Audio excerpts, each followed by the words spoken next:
30 luglio, San Pietro Crisologo. È il 211° giorno dall'inizio dell'anno, ne mancano 154 al termine. Il sole sorge alle 5:51, tramonta alle 20:43. La luna si leva alle 21:22 e tramonta alle 6:24.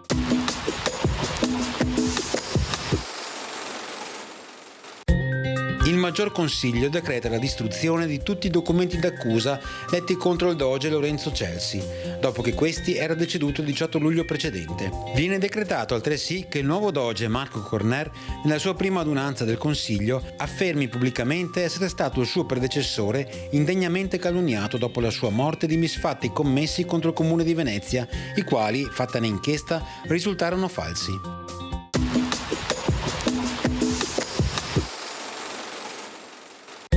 Le previsioni per domani: cielo in prevalenza sereno, poco nuvoloso, ma con addensamenti sparsi soprattutto di pomeriggio sulle zone montane, ivi associati ad alcuni probabili precipitazioni anche a carattere di rovescio o temporale. Temperature in aumento.